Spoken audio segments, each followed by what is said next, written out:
En regardant les manifestations qui ont été organisées au lendemain du verdict de la Cour de cassation française, parisienne, j'ai été, comme n'importe quel juif, touché par ces émotions terribles, ce sentiment d'impuissance, ce sentiment d'injustice, ce sentiment de révolte aussi, de colère. Mais d'un autre côté, un goût encore plus amer dans ma bouche, le goût du déjà-vu. Ce goût du déjà-vu, en ce sens que j'avais envie de poser la question de Pessah. Manishtana, qu'est-ce qui a changé?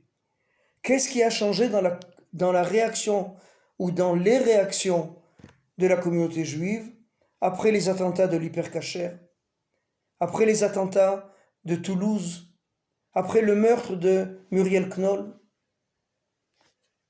Les mêmes personnages qui montent sur la scène, les mêmes paroles qui sont prononcées, les mêmes émotions lorsqu'on voit le représentant d'une confession musulmane ou chrétienne qui monte.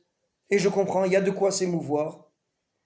De notre côté, mes amis, c'est tellement petit, c'est tellement ridicule, cette identification avec le malheur des Juifs en France est tellement incompatible avec la solution qui devrait assurer la sécurité des Juifs, que j'ai ce terrible sentiment d'inutilité.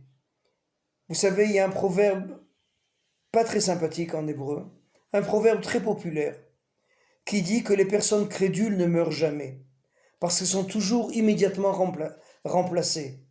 Pour ceux d'entre vous qui parlent l'hébreu, connaissent certainement l'expression qui dit « Afrayerim lo metim » Rak mitralfim.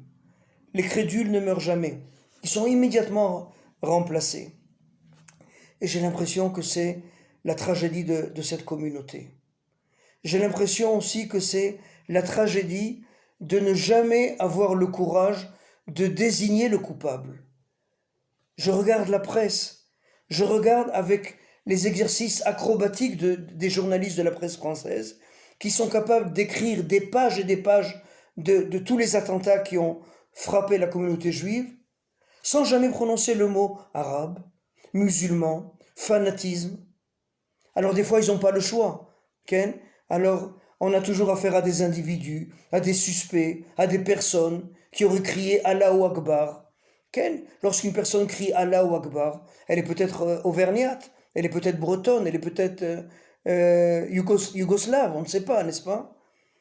Et ce politiquement correct qui est tellement horrible, qui, vu d'Israël encore une fois, et pas seulement à moi, nous fait arriver à une situation proche du désespoir.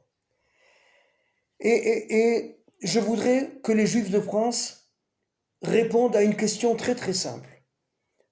Nous ne sommes pas des historiens, nous ne sommes pas des sociologues, nous sommes des petites gens qui vivons notre vie en Israël, à Paris ou ailleurs. Mais je pense que cette question, elle est simple et que chacun d'entre nous est capable de se la poser.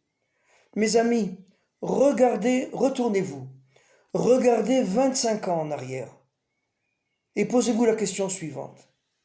Est-ce que le sort de la communauté juive va en s'améliorant ou en s'aggravant? Posez-vous cette question et réfléchissez à la réponse, mes amis. Et cette question, je l'ai posée sur Facebook et j'ai reçu des dizaines de réponses. Je vous laisse deviner la réponse qui revient le plus souvent. Et si vraiment une majorité d'entre vous pense que, au fur et à mesure que le temps passe et que votre situation s'aggrave, alors la deuxième question qui se pose à vous, jusqu'à quand? Quelle est la limite que vous vous fixez pour dire il faut changer d'horizon?